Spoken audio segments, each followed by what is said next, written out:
In today's episode of the Platform Presents podcast, I have an interesting guest here with me today. I'm with Erin Coate, and she's hailing over from the team at Oversight. And at Oversight, they're all about AI fraud detection. And we really want to deep dive into what it means in the finance sector and also how Erin is thinking about growth for the company. And as always, we jump a little bit deeper into sort of the history of and the story of the markets themselves. So Erin, welcome to the show. Thank you. I'm excited to be here. Sure. So maybe give us an overview. What is Oversight all about in your own words? Sure. So we are a SaaS-based platform. Company is headquartered in Atlanta.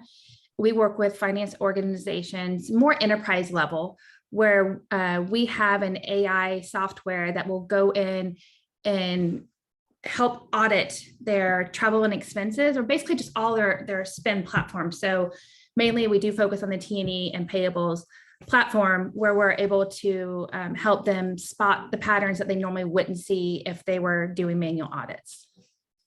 That makes sense. And could you tell us a little bit about sort of, what in which type of companies, what scale and what size does a company need to have so that this solution, starts really, making a lot of sense for them? Sure. Our ideal customer profile would be around the $750 million range and above.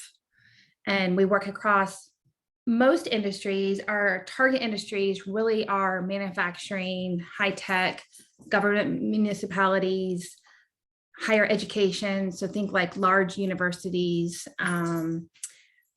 finance organizations, companies like that. Makes sense. And who's bringing that in? Is that sort of the finance team because they just they overrun, or is it the IT team because they say, hey, we need to bring our game a little bit in the detection? How does that happen? Generally, it's finance. We have seen lately that some IT people do get involved, just because you think about anytime you bring in software, they have to get involved with the configuration. But generally, it's going to be somebody like a controller of an organization or a program or card manager. Could be somebody in accounts payable function. Cool. Interesting. Okay, so technical side of things, but much rather from the finance side of things. And how do these folks learn about you guys? Like, what problem do they run into, and then what's their journey typically looking like? Sure. What you say? So typically, they is we all call it the digital transformation of the world nowadays, right? It seems like such an overused term, especially for us marketers. But the finance organization really is starting to really dive deep into that.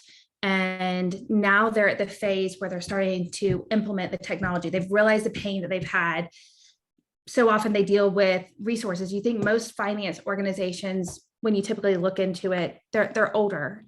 They're not the young 20-something-year-olds right out of college. And so people are retiring, and then you have the challenges nowadays of the great resignation, as we call it, where people are bumping from one company to another.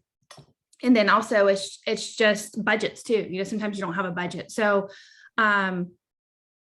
sometimes people will figure it out through, issues that they may have. Maybe they failed some sort of audit, or they, had a fraud case, something where there was an investigation that came about where an employee had been using their corporate card or their P card, or buying materials. You think there was a case recently, I think it was with Yale University, that I read in the news, where there was somebody in the procurement function that was buying a bunch of iPads and then selling them. And she was able to get away with it because there was a threshold that she stayed under, and she had all her employees buying it too. So things like that, instances would help lead to somebody needing our business. That makes a whole lot of sense. And now, those organizations who are running into those issues, like, how do they typically find you guys? Like, what are the sort of the client acquisition channels that you guys leverage? Sure. So one thing that I think really helps us is we have a partnership with SAP Concur. So a very large company that has probably about 90% of the market for travel and expense.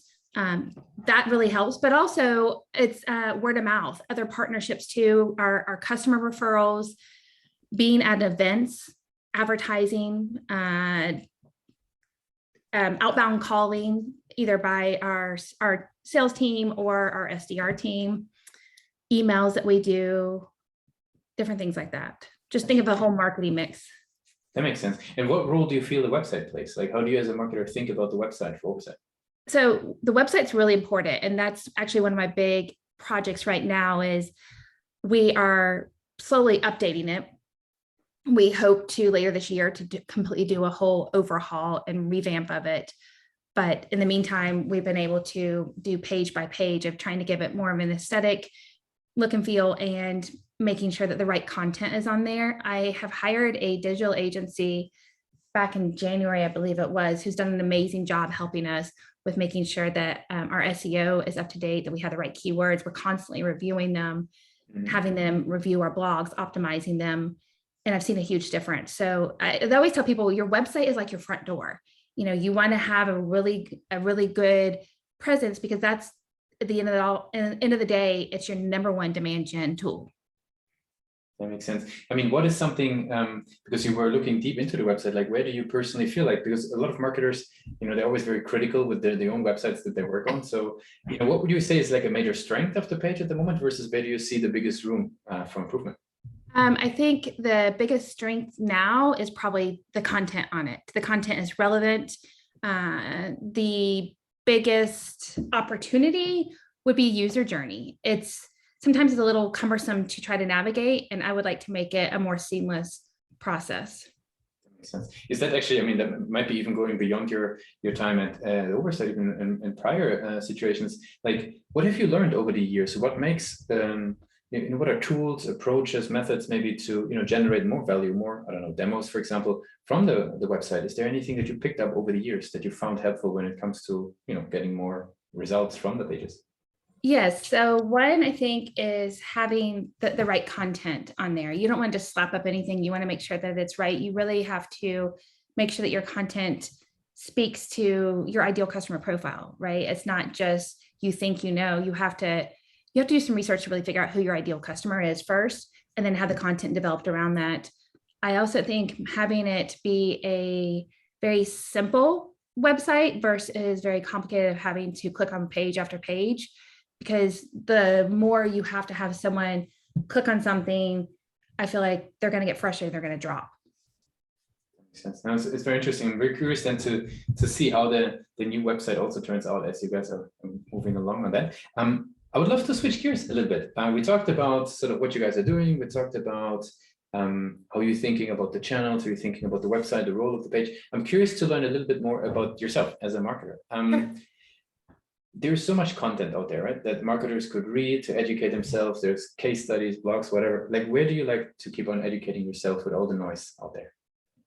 I like to find different. So one, I follow blogs. That's the key. But then also I like to find different classes I can take. I love to learn. And so I feel like the best way to do that is to take different certification classes. Over the past couple years, I've taken a few. Recently, I just completed my AI and automation for marketing through eCornell, the Cornell University. It was their online version. And I got my certificate in that. And I just feel like because the marketing world is constantly evolving and changing, how do you keep up with that? And you're right, there is a lot of noise. You got to figure out. Also, attending user conferences. I'm a huge HubSpot user, and I found that their user conferences that they have inbound is amazing because you get all kinds of information that you wouldn't normally get, and tips and tricks on how to do different things.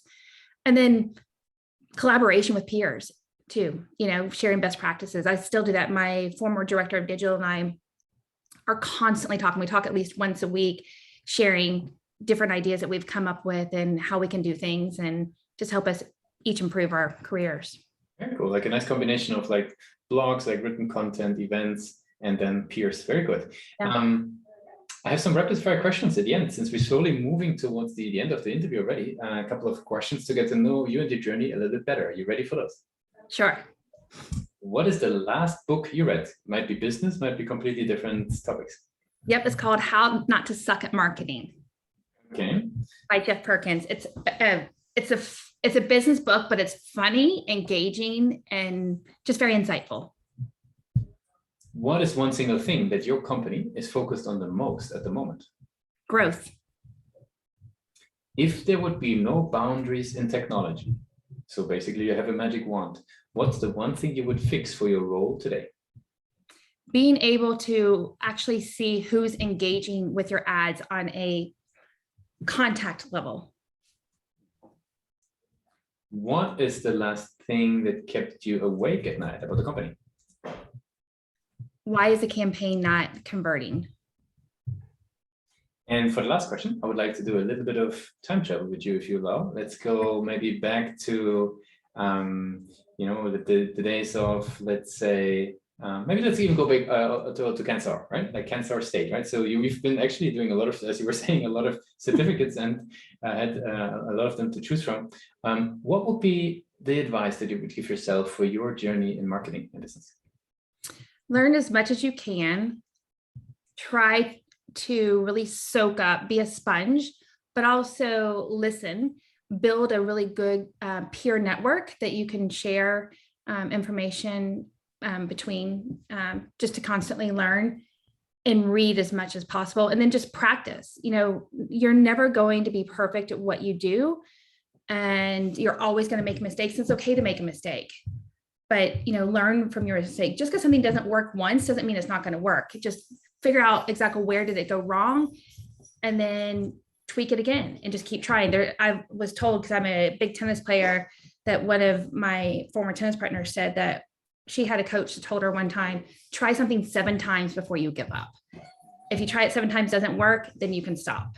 So I kind of take that rule into my career as well. I think this will be making it into the show notes, I am sure. Very good. Yeah, Erin, I appreciate you took the time with us today to be a guest on Platform Presents. I want to give you the very last word. If somebody would be forgetting all that we discussed about Oversight, what's the one thing they should remember? With Oversight, you can see it all, spot the patterns, because we make sure nothing gets by you now. Thanks a lot for being a guest on Platform Presents. Thank you for having me.